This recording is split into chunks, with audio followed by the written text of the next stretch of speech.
I always get asked about vintage stuff. Sometimes people say, "What was that like?" You have people come up to you and say, "What was a vintage car like, or a store like?" When you see those old clips, the grainy clips, or like an old recording studio, something that you went to or that you saw, or old, excuse me, computer, or things that seem archaic to real younger eyes.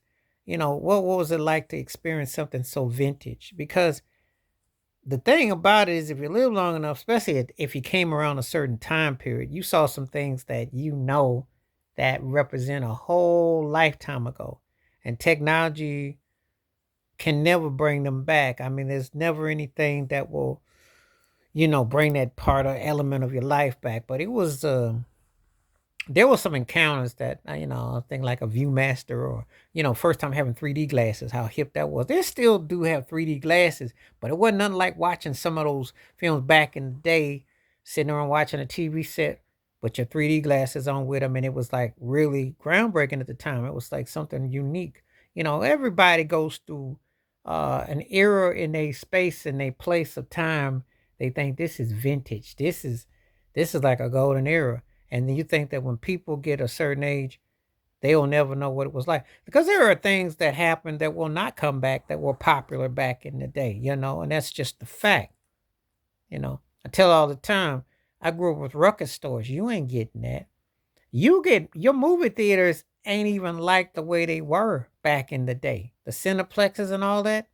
You can't even begin to imagine what that's like. You can't even begin to imagine department stores stacking with elevators and the rises and all that. Because in some places they just have like kiosks. They have mini shops. They don't even do that no more.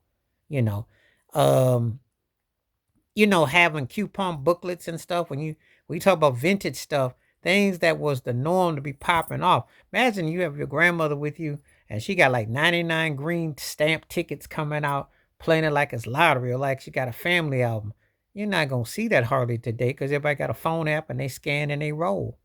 So it's just things that they hit differently towards the visual, Certain like old cars, like trying to make everything electric. Say things just so different now.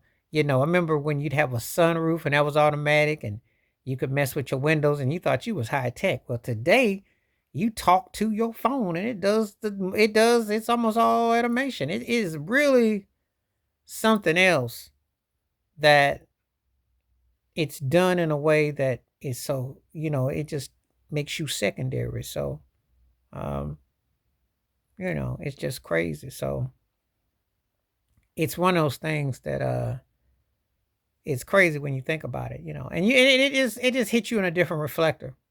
It really does. So when we talk about vintage and old school, now like if you go, guy, if you go to Barnes Noble someplace now, they got new albums out, but the albums are like 30, $40. Couldn't imagine that back in the day for vinyl. So if they do bring something back, it comes with a caveat. It's gonna come with an asterisk. It's gonna come astronomically different. So when we talk vintage, and what is it something vintage that you did like that if you could, you'd bring it back? It could be somebody in your family, the way they cook something a certain way because it just has a different way of taking. So anyway, let's talk about vintage. And I'm be curious as to get the kind of feedback on it and what you remember, what was part of your childhood bringing up that you ain't never gonna see again. Please let me know below. Please hit like, subscribe, welcome thoughts, comments, and I do respond. Thank you. Wash your hands, keep your mind clear. Watch out for another share if you like. Hit that membership because when you make requests, I get those videos back to you. Appreciate your support, which helps keeps everything going real well. Stay woke, stay fresh, stay alert, stay clear, stay clean. I'm out one time. Peace.